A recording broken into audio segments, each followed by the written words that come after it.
nosso Deus abençoador. Nessa manhã nós vamos continuar estudando a palavra de Deus no livro de Gênesis. Nós estamos fazendo hoje uma inversão, então, trazendo a série de Gênesis para o culto matutino, e teremos ela assim daqui por diante, sempre o texto em Gênesis pela manhã, e nos cultos vespertinos começaremos hoje à noite uma série no livro de Marcos. Então vamos abrir em Gênesis capítulo 1, versículo 26 até o capítulo 2, versículo 7. E enquanto você vai abrindo a palavra de Deus para nós estudarmos nessa manhã, eu agradeço as orações dos irmãos e da igreja. Nos últimos fins de semana tive alguns compromissos fora aqui da igreja, compromissos que já haviam sido assumidos há bastante tempo, e aí a pandemia foi jogando para frente e tudo acumulou. Mas estivemos ali na Igreja Presbiteriana do Lago Sul, numa conferência sobre teologia do pacto. Estive também lá na Igreja Presbiteriana de Goiânia, a Igreja Presbiteriana Bereia, junto com o reverendo Pedro Dulce, e foi um tempo muito agradável, muitas alegrias nesses dias, meus irmãos, inclusive o meu irmão ficando noivo ontem à noite, então realmente alegrias assim, para falar em línguas espirituais aqui. Meus irmãos, que coisa boa, eu tenho louvado ao Senhor pela bondade dele. Ontem à tarde nós tivemos aqui o simpósio da igreja, foi um tempo muito bom, um momento para que a igreja pudesse conhecer. Tivemos uma boa participação da igreja ontem à tarde, ficamos tão felizes com isso, ali um momento de alegria para que os irmãos pudessem conhecer as áreas de serviço da igreja e fossem incentivados a continuar participando da vida da igreja. Então realmente, meus irmãos, muita coisa para nós celebrarmos ao Senhor pela bondade dele. E nessa manhã, meus irmãos, vamos aprender a palavra de Deus a partir do texto de Gênesis capítulo 1, versículo 26, que assim nos diz: Também disse Deus: façamos o homem à nossa imagem, conforme a nossa semelhança. Tenha ele domínio sobre os peixes do mar, sobre as aves dos céus, sobre os animais domésticos, sobre toda a terra e sobre todos os répteis que rastejam pela terra. Criou Deus, pois, o homem à sua imagem, a imagem de Deus o criou. Homem e mulher os criou. E Deus os abençoou e lhes disse: sede fecundos, multiplicai-vos, enchei a terra e sujeitai-a. Dominai sobre os peixes do mar, sobre as aves dos céus e sobre todo animal que rasteja pela terra. E disse Deus ainda: eis que vos tenho dado todas as ervas que dão semente e se acham na superfície de toda a terra, e todas as árvores em que há fruto que dê semente. Isso vos será para mantimento. E a todos os animais da terra, e a todas as aves dos céus, e a todos os répteis da terra em que há fôlego de vida, toda erva verde lhe será para mantimento. E assim se fez. Viu Deus tudo quanto fizera, e eis que era muito bom. Houve tarde e manhã, o sexto dia. Assim, pois, foram acabados os céus e a terra e todo o seu exército. E havendo Deus terminado no dia sétimo a sua obra que fizera, descansou nesse dia de toda a sua obra que tinha feito. E abençoou Deus o dia sétimo e o santificou, porque nele descansou de toda a obra que como Criador fizera. Esta é a gênese dos céus e da terra, quando foram criados, quando o Senhor Deus os criou. Não havia ainda nenhuma planta do campo na terra, pois ainda nenhuma erva do campo havia brotado, porque o Senhor Deus não fizera chover sobre a terra, e também não havia homem para lavrar o solo. Mas uma neblina subia da terra e regava toda a superfície do solo. Então formou o Senhor Deus ao homem do pó da terra, e lhe soprou nas narinas o fôlego de vida, e o homem passou a ser alma vivente. Esta é a palavra do nosso Deus. Vamos orar, igreja. Senhor Deus, nós te agradecemos pela tua bondosa revelação, que nos instrui, que nos edifica nessa manhã, que nos leva imediatamente aos teus pés. Somos instigados e instados a termos fé na tua palavra, a crermos no Senhor, a abraçarmos a tua lei e vivermos por ela todos os dias.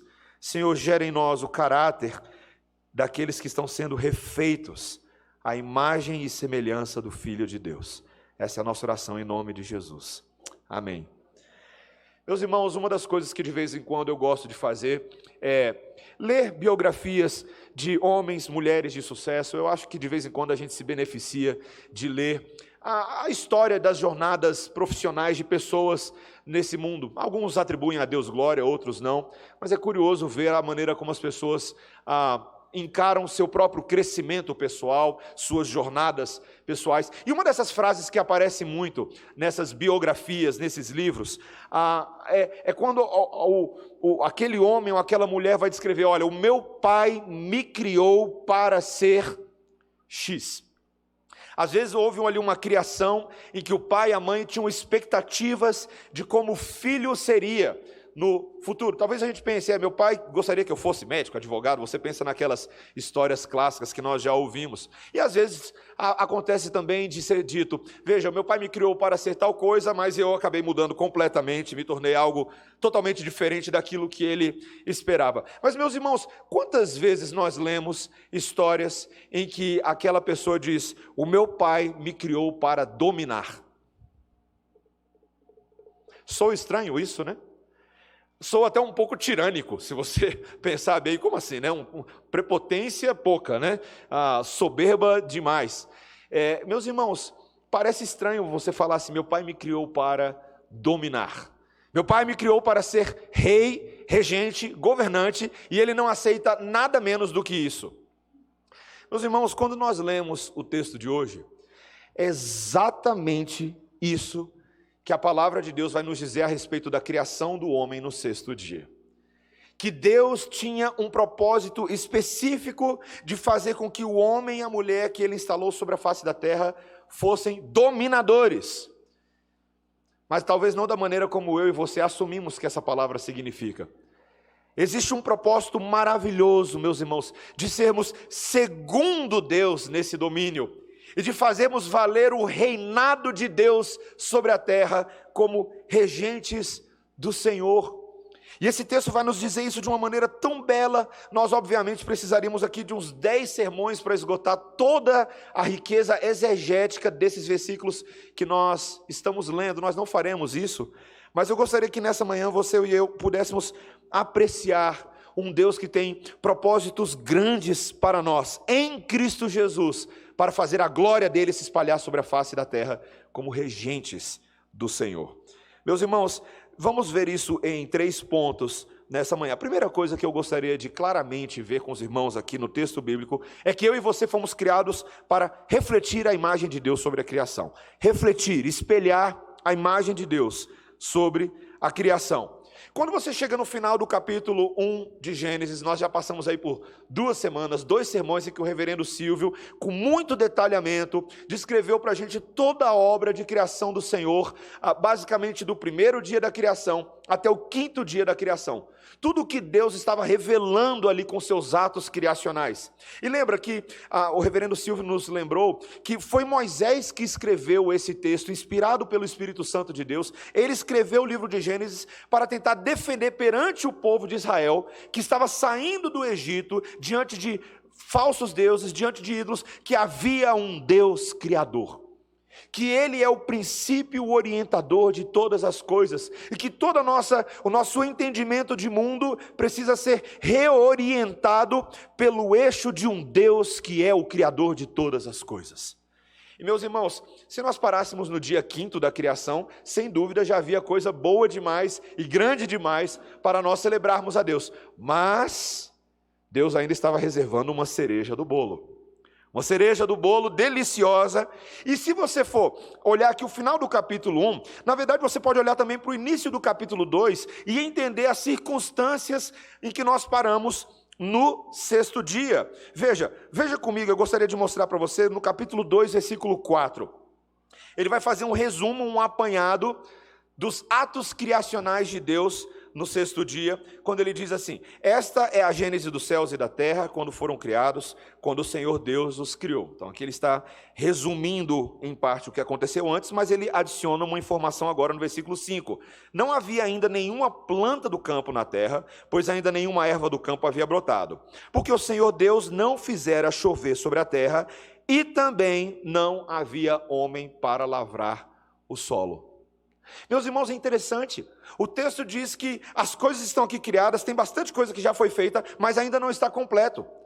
Aos olhos de Deus, na percepção de Deus, ainda falta cultivo de terra, falta frutificação dessa terra, falta erva no campo, falta árvores que são trabalhadas. E aqui, meus irmãos, de forma assim muito sutil, ele introduz a profissão dos agricultores como se não fosse nada. Precisava de gente para lavrar a terra, ainda não havia homem que o fizesse. No versículo 6 e 7, então, ele passa a descrever aquilo que depois vamos ver de novo no final do capítulo 1, ele diz: mas uma neblina subia da terra e regava toda a superfície do solo, então formou o Senhor Deus ao homem do pó da terra. Ele soprou nas narinas o fôlego de vida e o homem passou a ser alma vivente. Meus irmãos, para quem conhece hebraico, e todos vocês que leem hebraico fluentemente, aqui existe uma brincadeira muito interessante entre a palavra terra e homem. Como é que foi o nome do primeiro homem? Você lembra qual foi o nome? Primeiro homem, pode falar. Adão. Do hebraico, Adão, que significa terra. Interessante, né? Deus aqui num primeiro momento pega a própria terra e ele, como um escultor maravilhoso, então temos a segunda profissão, agricultor, e agora você tem o escultor celestial também. Ele pega desse barro e ele decide fazer algo especial. Ele cria algo distinto de toda a criação, meus irmãos. Algo que a Bíblia reserva mais versículos para descrever como é feito. Então ele forma esse homem e ele sopra do seu próprio fôlego de vida, uma própria obra do Espírito Santo sendo infundida, e esse homem se torna uma alma vivente, um ser vivente. Meus irmãos, que algo poético e maravilhoso que nós temos aqui. Especialmente quando você entende essa poesia à luz do que Deus intentava com essa criação, lá no versículo 26 do capítulo 1. Volte comigo no versículo 26 do capítulo 1. Também disse Deus: façamos o homem à nossa imagem, conforme a nossa semelhança. Meus irmãos, o que há de mais distinto em relação ao homem e em contraste com todo o restante da criação é porque esse homem espelha e reflete algo que é diretamente dado do próprio Deus a ele. Ele é imagem e semelhança de Deus. Ele é a obra principal da criação de Deus para refletir algo do próprio Deus. Meus irmãos, obviamente existe aqui toda uma discussão sobre o que significa dizer que o homem é imagem e semelhança de Deus, e para que eu e você possamos entender o que está contido nesse versículo 26 e no versículo 27, que são tão fundamentais à nossa teologia reformada, a gente precisa aqui desacelerar da marcha 5-2 em câmera lenta aqui, tá? Veja comigo de novo o versículo 26. Também disse Deus: façamos. Então, de novo, também disse Deus: façamos. Você percebeu aí um probleminha de língua portuguesa que aconteceu aí? Disse, singular. Façamos, plural. Então aqui você já tem alguma coisa que você não pode ignorar, certo? Os comentaristas gastam muito tempo aqui, meus irmãos, tentando entender o que está acontecendo. Por que esse uso do plural aqui, do nada? Como é que nós interpretamos isso? Bem, alguns têm argumentado que Deus aqui talvez estava dizendo que ele está criando o homem refletindo a corte angelical dele. Quando ele fala façamos, ele está falando isso como se Deus estivesse falando junto com os anjos. Então, os homens seriam reflexos de quem os anjos são. É uma das posições interpretativas desse texto. Meus irmãos, mas é uma posição estranha. Porque na Bíblia você não tem nenhum versículo que diz que Deus criou os homens segundo o molde dos anjos. Isso não está na Bíblia. O homem é uma criação distinta. Alguns aqui talvez acham que é apenas uma questão gramatical, o que seria um plural de majestade da língua portuguesa, que a gente não usa tanto assim, mas é aquela ideia de alguém que é um soberano e está usando um plural para se referir à grandeza da sua majestade, ou às vezes é chamado de plural deliberativo, na qual Deus ele faz uma declaração direta a seu próprio respeito, e alguns adotam essa posição. Mas, meus irmãos, eu creio que nós temos aqui uma posição muito mais interessante. Nós temos um Deus que é capaz de falar no singular e no plural, porque o nosso Deus pode ser entendido tanto de forma singular quanto plural. Não é verdade? O nosso Deus é o único em toda a criação que pode expressar perfeitamente o conceito de unidade e diversidade dentro de quem Ele é. O nosso Deus é assim. E veja, o reverendo Silvio Bis explicou para a gente, desde o Gênesis capítulo 1, versículo 1, que Deus estava presente de forma trinitária desde o início da criação. O Pai, o Filho e o Espírito são aqueles que criaram os céus e a terra. O Pai decretou todas as coisas, o Filho é o agente da criação, e o Espírito Santo de Deus pairava sobre a face das águas, como aquele que supervisionava, aquele que estava conduzindo também toda a obra da criação. Meus irmãos, ainda que os judeus, os hebreus, nem sempre reconhecessem isso de forma clara, a doutrina da Trindade não é uma criação posterior do cristianismo, não. O Deus triuno sempre foi o Deus eterno, e o Deus eterno sempre foi o Criador. Portanto, o Deus Criador é o Deus triuno. Então, quando nós chegamos aqui no versículo 26, com máxima probabilidade eu posso afirmar à igreja que o Deus triuno está criando um homem à imagem e semelhança de um Deus triuno. E meus irmãos, se você consegue perceber isso, essa primeira afirmação que eu faço, fica muito mais fácil você entender o que é dito na sequência do versículo, quando ele diz, façamos o homem à nossa imagem, conforme a nossa semelhança. E aí no versículo 27 ele diz, criou Deus, pois, o homem à sua imagem, a imagem de Deus o criou, homem e mulher os criou. Isso que é fascinante. Deus ele tem uma categoria chamada homem, e dentro dessa categoria ele tem uma subdivisão, um homem e uma mulher. Existe unidade na categoria e diversidade na expressão. Exatamente como Deus é, não é? Existe unidade na categoria e diversidade não só na expressão, mas nas pessoas que existem dentro da Trindade Santa. Meus irmãos, o homem e a mulher são reflexo da unidade e diversidade de quem Deus é. Então, deixa eu começar a ensinar alguma coisinha para você agora pela manhã. Quando você sai andando na rua e vendo homens e mulheres, que são as únicas duas categorias que Deus criou, homens e mulheres, você não está vendo somente qualquer coisa, você está vendo imagens de Deus ambulantes por aí. Quando você se olha no espelho domingo de manhã, na hora que você está escovando o dente, penteando seu cabelo para vindo para a igreja, você olha para a imagem e fala assim, rapaz, mas que bela imagem de Deus, hein? E você olha para sua esposa acordando e para os seus filhos e fala assim, mas que coisa maravilhosa, que bela imagem de Deus. Deus decidiu revelar a sua existência triuna na terra, por meio de criar homens e mulheres que são segundo a sua imagem e semelhança. Agora, o que significa isso também para o dia a dia dos seres humanos? Veja, de que forma o homem é a imagem e semelhança? Porque nós sabemos que nós não somos semelhantes a Deus na forma física. Deus é espírito, Deus é um espírito imensurável, e ele não pode ser comparado meramente a formas humanas. Nós sabemos disso muito bem. Então, de que maneira o homem e a mulher são imagem e semelhança de Deus? Veja, meus irmãos, eu acho que o texto deixa isso muito claro para a gente. A gente tem que ter muito cuidado com teólogos e comentaristas de linha liberal que ficam tentando criar especulações que não estão refletidas na palavra de Deus. O texto é claro. Veja, no versículo 26, ele diz, na segunda metade, tenha ele domínio sobre os peixes do mar, sobre as aves dos céus, sobre os animais domésticos, sobre toda a terra e sobre todos os répteis que rastejam pela terra. Meus irmãos, a primeira dimensão claríssima no texto em que o homem e a mulher são imagem e semelhança de Deus é em ter domínio sobre a criação. Ter domínio sobre a criação. Veja, alguns comentaristas levantam algo muito interessante, que no Antigo Oriente Próximo, esse mundo aqui onde as palavras de Moisés são registradas pela primeira vez, você tinha uma ideia muito comum nas religiões, de que quando uma deidade criava um homem, ou criava o homem, aquele homem era um representante da deidade, ele era um embaixador em nome dela sobre a terra. Meus irmãos, ainda que exista um conceito distorcido sobre isso nas religiões, na Bíblia não existe. De fato, se Deus é o regente e o criador de todas as coisas, Ele instala na terra agora homens e mulheres que são vice-regentes em nome de Deus.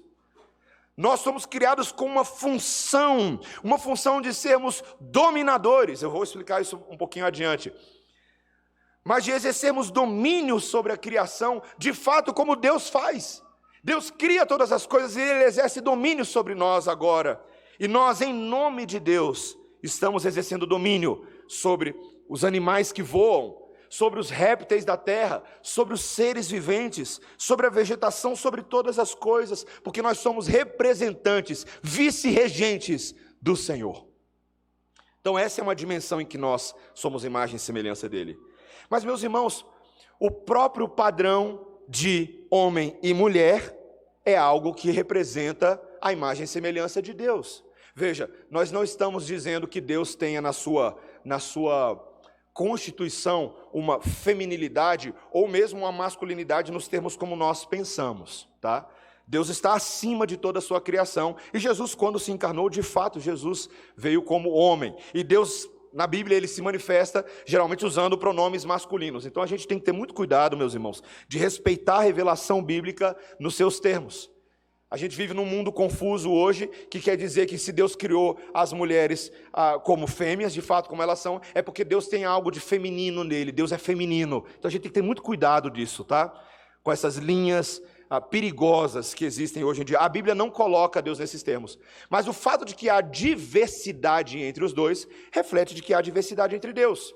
Desde a eternidade, existia o Pai, o Filho e o Espírito, e eles estavam em relacionamento eterno uns com os outros, desde antes da criação do mundo. Meus irmãos, não é fascinante tentar pensar nisso? Primeiro porque é fascinante porque você não vai conseguir. O reverendo Silvio lembrou para a gente no sermão que se você tentar pensar algo antes da criação do mundo, você pode até tentar, você não vai conseguir porque é difícil. A gente não tem um conceito de eternidade anterior. Não foi o que você falou, Silvio? Tem para frente. Para trás, às vezes, é difícil a gente pensar. Meus irmãos, mas a Bíblia afirma para a gente que o Pai, o Filho e o Espírito estavam em perfeita comunhão desde antes da criação do mundo. Que havia um pacto de relacionamento entre eles. E nesse pacto de relacionamento, eles ali já serviam uns aos outros. Eu não quero dar muito spoiler, porque hoje à noite eu vou falar mais sobre isso no sermão. Mas eles serviam uns aos outros, cuidavam uns dos outros, amavam uns aos outros. E eles tinham um verdadeiro relacionamento, como se fosse uma família intratrinitariana. Então Deus cria o homem e a mulher, refletindo essa diversidade, como se fosse um compromisso interno, um casamento interno. E ao criar o homem e a mulher, Ele está fazendo exatamente isso. Ele está instituindo relacionamento com diversidade. Meus irmãos, isso é maravilhoso. Os relacionamentos que nós temos refletem quem é o próprio Deus. É claro, meus irmãos, que nós poderíamos falar que nós refletimos a Deus em várias dimensões. Deus pensa, a gente pensa. Deus fala, a gente fala. Deus olha, a gente olha. Deus sente, claro, não da forma como nós sentimos, mas a gente sente. Tudo isso reflete a imagem e semelhança de Deus. Mas, meus irmãos, o que é maravilhoso sobre tudo isso que nós estamos lendo é que nós refletimos a Deus na dignidade com que Deus nos criou. Meus irmãos, quando Deus cria um homem que é a sua imagem e semelhança e uma mulher que é a sua imagem e semelhança, é porque nós temos uma dignidade agora inerente de um Deus que nos fez a sua imagem e semelhança. Meus irmãos, nós devemos tratar todos os seres humanos com dignidade, porque todos os seres humanos são criados à imagem e semelhança de Deus. Você percebe que só por força da doutrina criacional, só por força disso, não há espaço para acepção de pessoas? Deus cria pessoas diferentes. Ele cria pessoas que são brasileiras, argentinas, flamenguistas, fluminenses.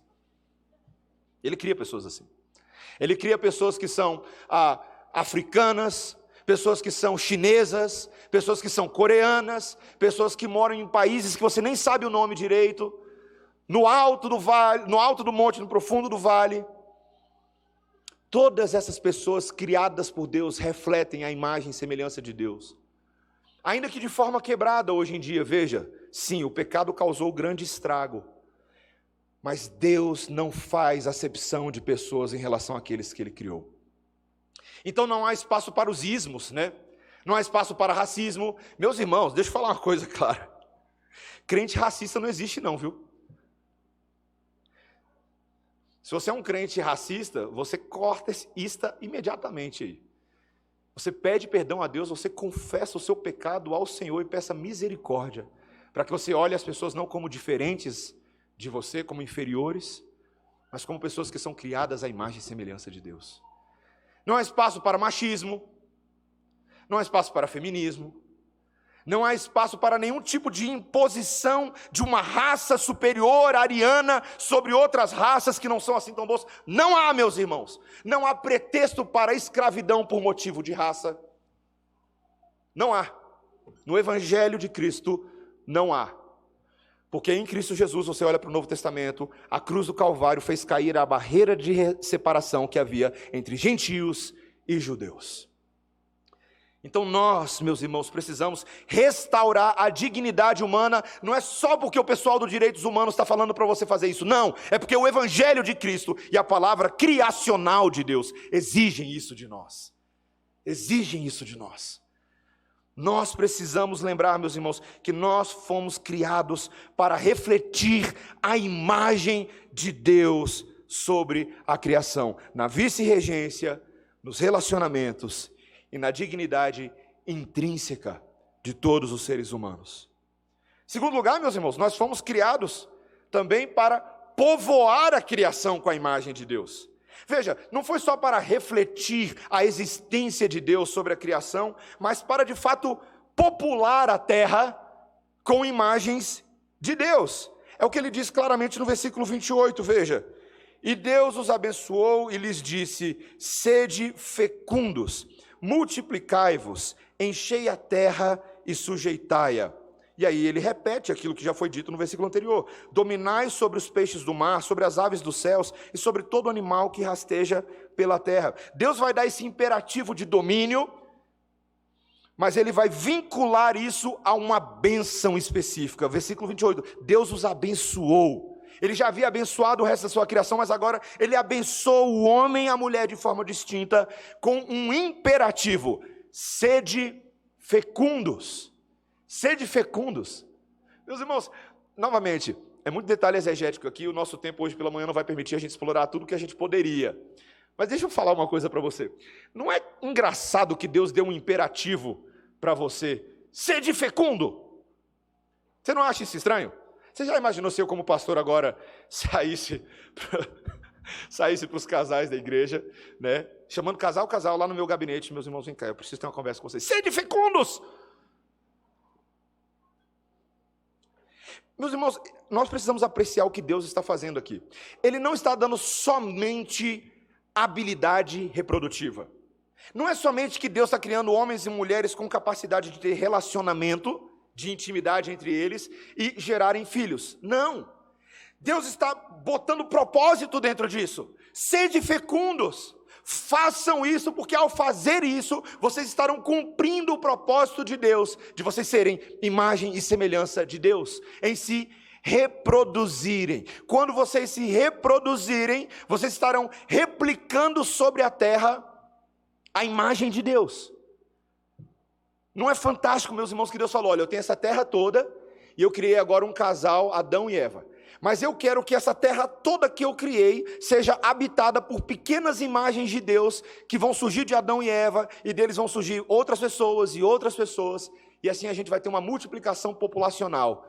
E toda essa terra habitada por um montão de gente é a expressão de que Deus existe e de que a imagem dele está populando a terra. Meus irmãos, que coisa fantástica.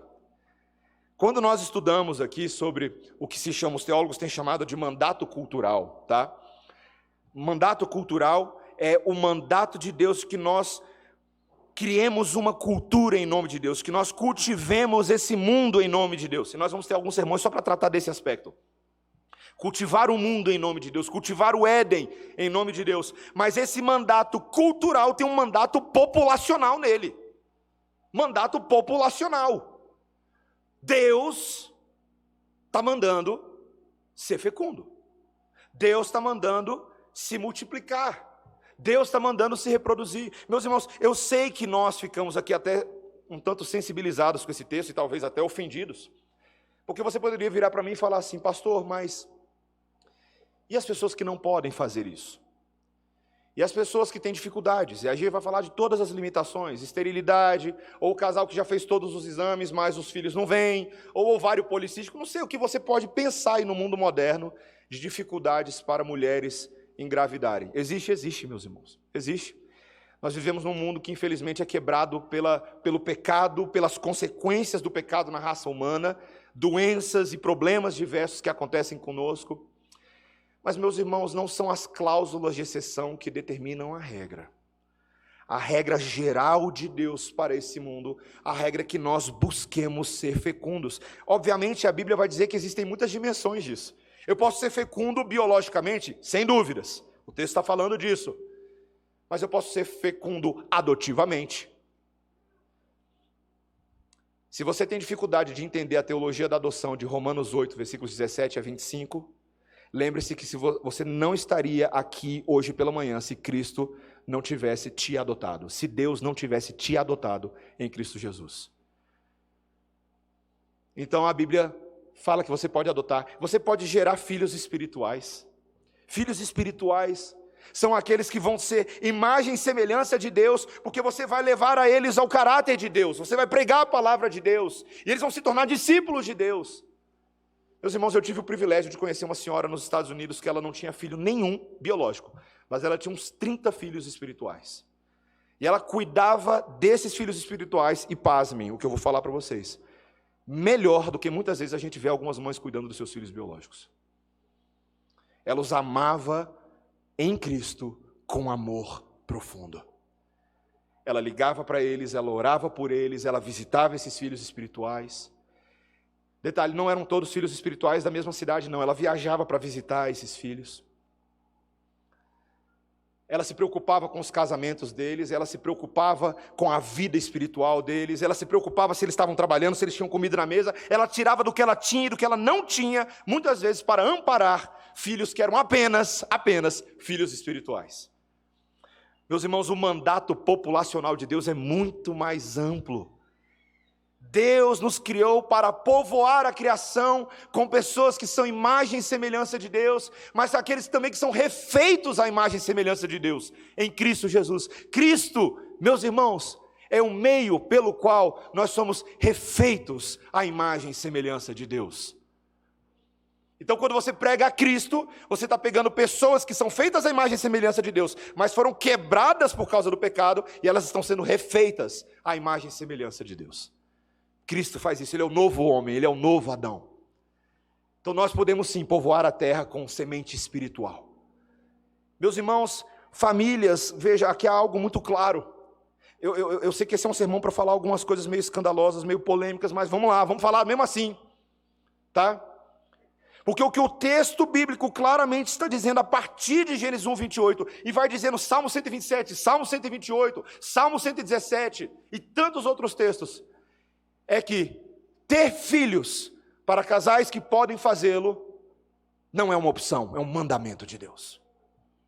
Ter filhos não é uma opção, é um mandamento de Deus. Meus irmãos, hoje a gente reduziu filhos a uma categoria alternativa de estilo de vida, uma categoria, eu não sei se a gente vai ser um casal que tem filho, não sei se vai ser um casal que a gente não tem. Como se fosse uma coisa legal, talvez um plus no casamento. Eu já tenho Disney Plus, Netflix Plus, talvez eu tenha Filhos Plus. Mas você entende que ao reservar para si os rumos da sua família e falar, não, assim, eu sei o que é melhor para a minha família, eu sei como nós seremos felizes, você está desprezando o que Deus quer fazer na terra através da sua família.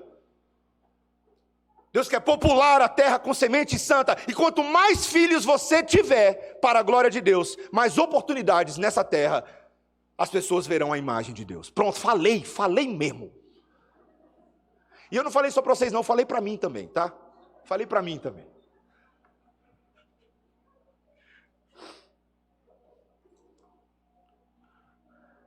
Pastor, curso de noivos, tá? Curso de noivos. Pastor, sempre tem, 6º módulo, curso de noivos. Pastor, quantos filhos a Bíblia manda a gente ter? Você não quer fazer essa pergunta. Você não quer fazer essa pergunta, porque eu li no texto aqui, sede fecundos, multiplicar. Você lembra de multiplicação na matemática? Já contei essa história várias vezes, a gente chegou lá nos Estados Unidos, primeiro dia.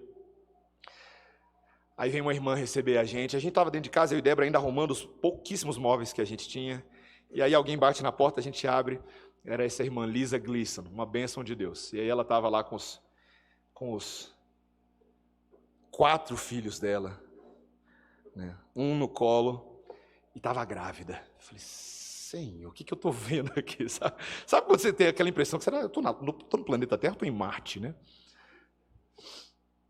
Aí eu e Débora, claramente, eu olhei para a Débora e estava, nossa, que legal, né? Quantos filhos você tem, né? Parabéns, seus filhos são muito bonitos, né? Aí ela falou, obrigado, gente, os outros 4 estão lá em casa. Eles tinham 10 filhos. E até o final do seminário ela engravidou mais 2 vezes. Então, eles tinham 12 filhos. E não era tão incomum não, tá, meus irmãos? Na nossa igreja, lá onde a gente tinha famílias de 7, 8, 9 filhos, facilmente. Famílias de 4 filhos, 5 filhos. Meus irmãos, é só porque a gente tem que ser inconsequente, tem que botar filho no mundo igual coelho. Pastor, você está falando para eu ser igual coelho? É isso que você está falando? Não, meus irmãos. É para a gente ser igual à imagem e semelhança de Deus. Deus ama replicar filhos espirituais. Ele ama fazer isso. Olha o tamanho dessa igreja, olha o tamanho dessa família de Deus aqui. E Deus fala, replique esse princípio do mandato que eu tenho para você na sua vida familiar. Tenha filhos para a glória de Deus. Adote crianças para a glória de Deus. Meus irmãos, adotemos filhos para a glória de Deus. Nós somos uma igreja que crê no santo evangelho de Cristo Jesus. E nós vamos ensinar essas crianças, nós vamos incutir nelas o que é ser filho de Deus, o que é amar a Deus sobre todas as coisas, o que é ter Deus como prioridade máxima, o que é buscar em primeiro lugar o reino de Deus e a sua justiça. E essa criança vai crescer e vai ser uma bênção para os seus pais, para os seus vizinhos, para os parentes. Quando nós pegamos as nossas crianças, meus irmãos, e a gente gasta tempo com elas, a gente investe, eu falo assim, eu vou ser professor de escola dominical, eu vou ajudar no berçário, eu vou chegar junto numa família, nós vamos ter um grupo de WhatsApp, e nós vamos compartilhar dicas de criação de filhos, a gente vai chamar o presbítero Cláudio para falar para a gente de sábado de manhã, até sábado de madrugada. Toda vez que você faz isso, você está cumprindo o mandato de Deus na vida da igreja. De cuidar dos pequeninos, deixai vir a mim os pequeninos, porque dos tais é o reino dos céus. A Bíblia é tão clara, meus irmãos. E dentro desse mandato de popular, Deus repete, versículo 28, dominai sobre os peixes do mar, sobre as aves dos céus e sobre todo animal que rasteja pela terra. E disse Deus ainda, eis que vos tenho dado todas as ervas que dão semente, e se acham na superfície de toda a terra, e de todas as árvores em que há fruto que dê semente, isso vos será para mantimento. E a todos os animais da terra, e a todas as aves dos céus, e a todos os répteis da terra em que há fôlego de vida, toda a erva verde lhe será para mantimento. E assim se fez. Deus decidiu alimentar essa população da terra, esses homens, essas mulheres, com os próprios seres criados. Obviamente aqui no primeiro momento, eu não vou entrar nessa discussão agora, mas Deus primeiro alimenta com a erva, e aí aqui tem uma discussão se, pastor, já estava morrendo o animal antes da queda do pecado. Não vou entrar nessa discussão hoje, meus irmãos, vou deixar lá para Gênesis capítulo 2, tá? Mas o que é interessante, meus irmãos, é que Deus fala, agora vocês todos, vocês vão dominar. Meus irmãos, esse domínio não é um domínio pecaminoso. O que Deus está mandando aqui é antes de Gênesis 3, Ele está falando, vocês vão dominar em meu nome, vocês vão sujeitar a terra. Essa linguagem do hebraico aqui de domínio e sujeição, são palavras que eram utilizadas para descrever quando um rei sujeitava de fato um povo, mas não com o objetivo estritamente de escravizá-lo, mas de se beneficiar, de fazer o melhor proveito possível. Veja, quando um rei governa bem a sua nação e os seus trabalhadores são súditos leais, súditos fiéis, eles são produtivos. Então agora Moisés utiliza uma linguagem muito parecida e ele fala assim, torne agora a terra, os animais, as plantas em súditos leais, em súditos produtivos, extraiam o máximo benefício deles para a glória do seu Deus. Cultivem, desenvolvam, gerem novas tecnologias. Façam desse Éden que Deus está plantando vocês um campo de produção. É óbvio, meus irmãos, que é muito difícil a gente entender esse conceito de dominar hoje em dia, sem levar em consideração o mau domínio, não é? O mau domínio. Aquilo que aconteceu ali em Gênesis 3, que leva o homem agora não mais dominar com santidade, mas dominar com perversidade. O homem sendo dominador perverso da mulher, a mulher sendo dominadora do homem. O pecado corrompendo as relações. E o homem dominando toda a terra. Quando você chega lá em Gênesis 6, a gente vai falar sobre o pacto com Noé. Mas Deus olha para a terra e fala, o trem está feio. O homem é violento. O homem é mau. Mas, meus irmãos, não é esse tipo de chamado que Deus tem para mim e para você. O chamado é para sermos dominadores do bem. Como isso é possível? Deixa eu usar uma ilustração. Quando eu era criança, meus irmãos, os meus pais tinham o famoso jogo de War lá em casa, certo? War, já jogou War? Qual que é o objetivo de War? Dominar.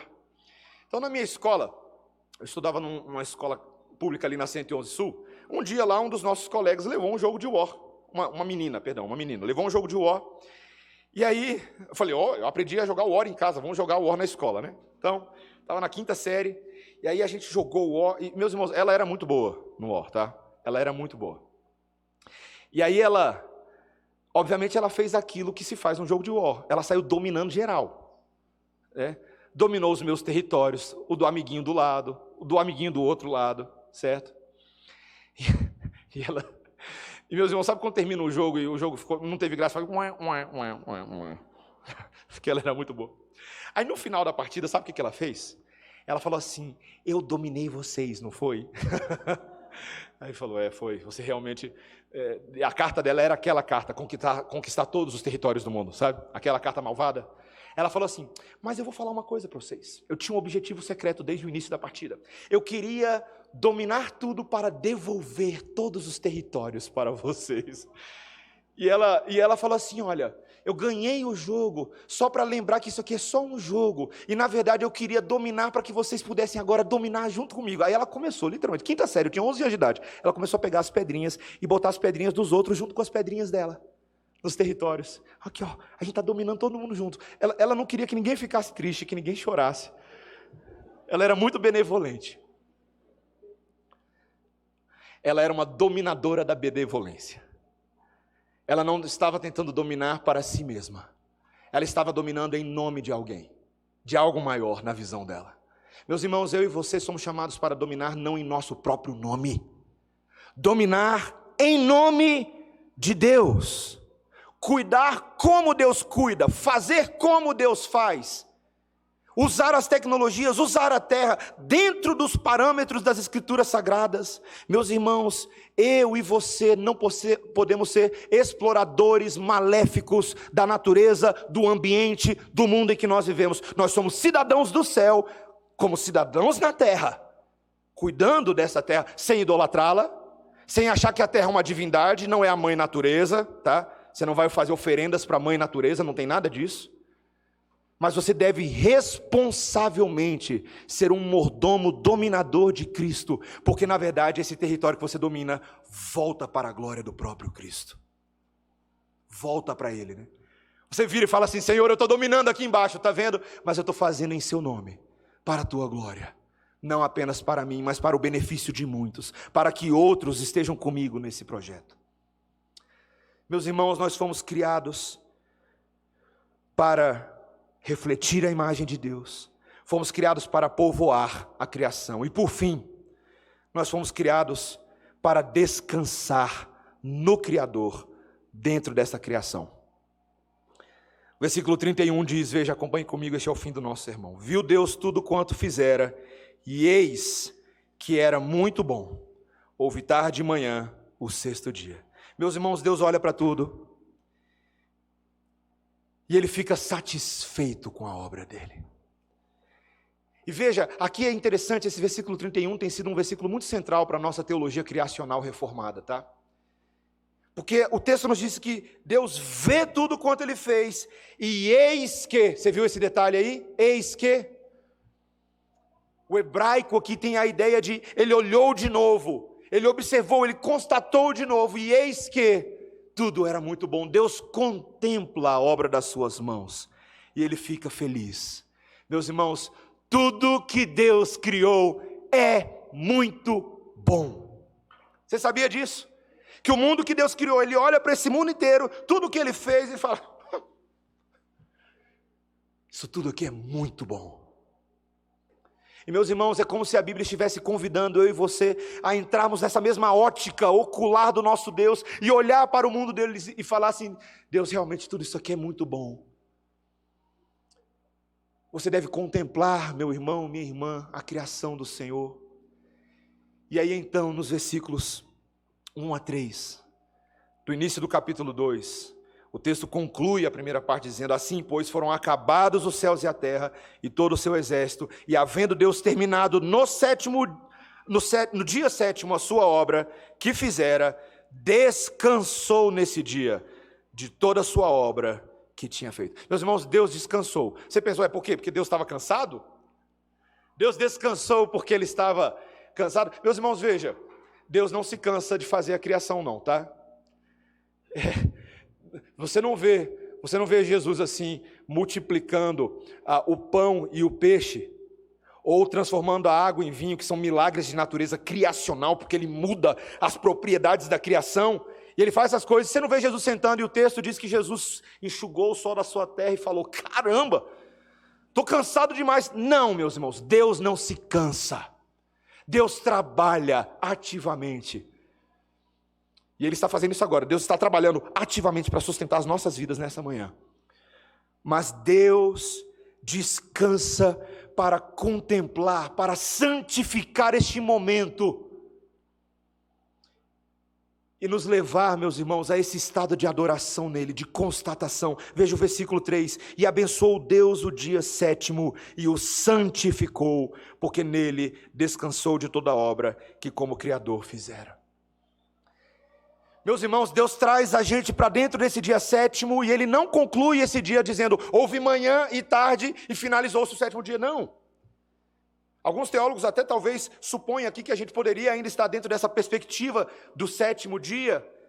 Mas o que nós podemos claramente afirmar aqui, mesmo que essa não seja a sua posição, mas é que neste momento, meus irmãos, Deus declara um descanso santo, e a partir desse dia, Ele iria instituir para o povo de Deus, que todo dia sétimo seria um dia de descanso.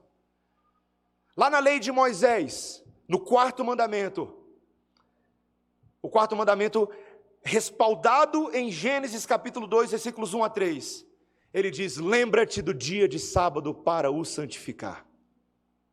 Neste dia não trabalharás, neste dia não trabalhará nem você, nem o seu filho, nem a sua filha, nem seu jumento, nem sua jumenta, porque este dia é santo ao Senhor, é dia para você contemplar em adoração o seu Deus e para você descansar nele. Meu irmão, minha irmã, o que nós estamos fazendo aqui hoje?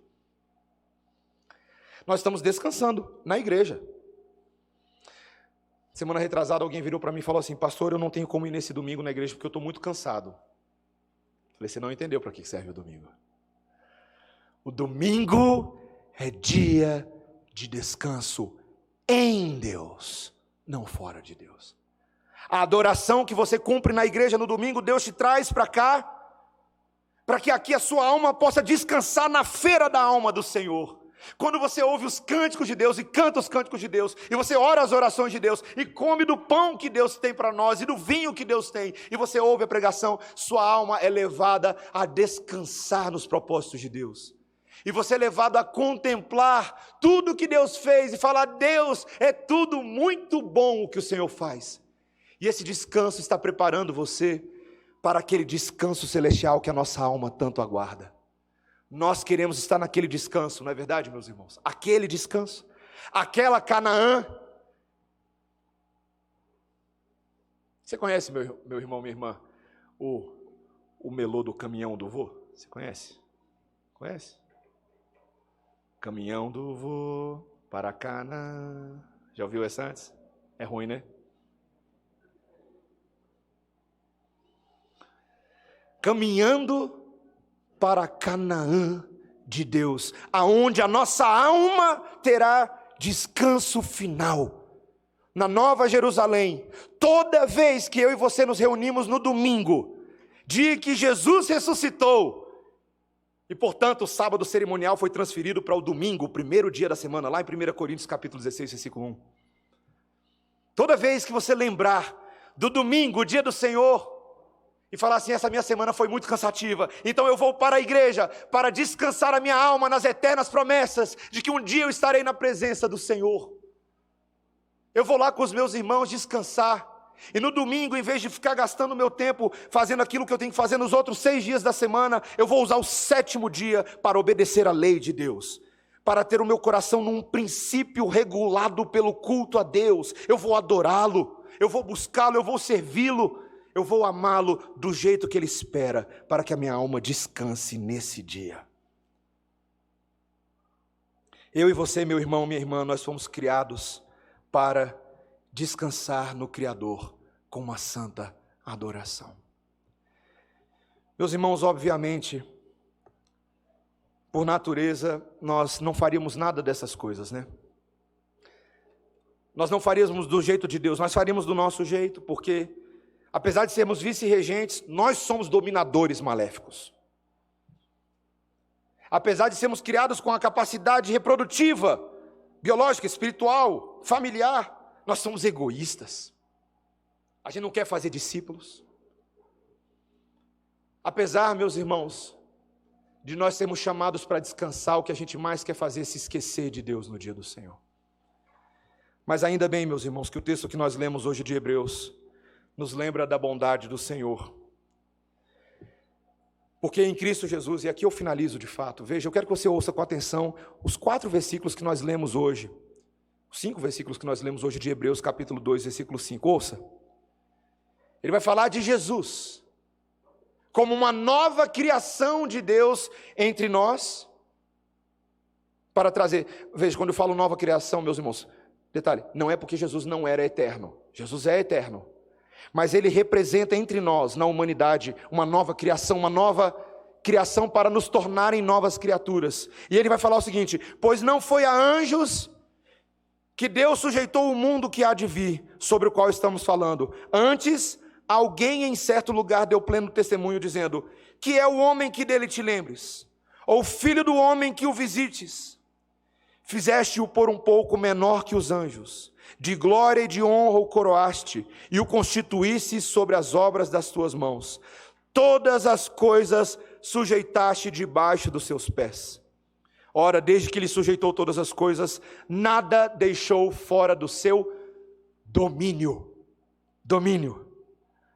Agora, porém, ainda não vemos todas as coisas a Ele sujeitas. Vemos, todavia, aquele que por um pouco, tendo sido feito menor que os anjos, Jesus, por causa do sofrimento da morte, foi coroado de glória e de honra, para que pela graça de Deus provasse a morte por todo homem. O novo Adão foi feito por um pouco de tempo menor, para provar a morte por nós, para então vencer a morte na cruz do Calvário, e assim se tornar o dominador sobre as nossas vidas. Meus irmãos, eu adoro o jogo de war que Deus faz, porque Ele não precisa pedir licença para conquistar o meu e o seu coração. Ele nos elegeu para si, Ele nos tomou pelo seu braço forte, e Ele nos dominou. Glória seja dadas ao Cordeiro de Deus. Deixa eu perguntar uma coisa para você, para a gente finalizar o sermão dessa manhã. Você é dominado por Jesus? É sério, Jesus é o seu dominador? Ele é o regente sobre você? Ele governa seu pensamento, a forma como você fala, o que você toca e o que você faz? Porque, meu irmão, minha irmã, se você for dominado por Jesus, se você crer na palavra dele e obedecer os mandamentos, então você, marido, vai ser um bom dominador sobre a sua esposa será uma boa dominadora nesse contexto da família, sobre os filhos. Lá no seu trabalho você vai ser um bom dominador. Se você for colocado em posição de governo, você não será um tirano, um ditador, você será um bom dominador em nome de Deus. Deus te chama, meu irmão, minha irmã, a ser absolutamente conquistado por Jesus, derrotado por Ele, de verdade. Bandeira branca, falar: Jesus, eu desisto, quer saber? Tentei ganhar o jogo, não dá. Vamos fazer o seguinte: reina completamente sobre mim, Senhor. Tudo.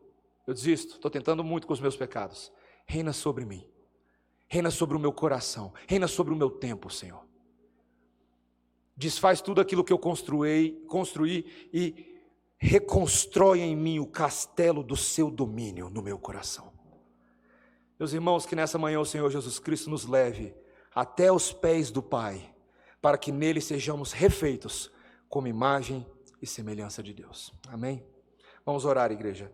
Senhor Deus, nós te agradecemos nessa manhã, porque em toda a riqueza da tua palavra nós somos conquistados por Deus, conquistados. A tua palavra nos instala nesse mundo como representantes, embaixadores de Cristo para dominar em nome dele.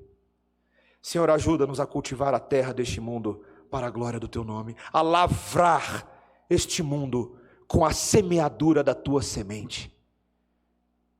Senhor, nós te agradecemos porque o Senhor infundiu em nós o verdadeiro fôlego de vida, o Espírito Santo que revivificou a nossa alma caída e nos tornou filhos adotivos de Deus.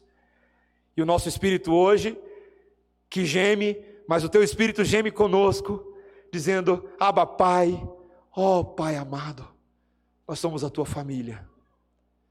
Senhor, cria em nós um coração disposto a governar como tu governas sobre nós, em nome de Jesus, amém.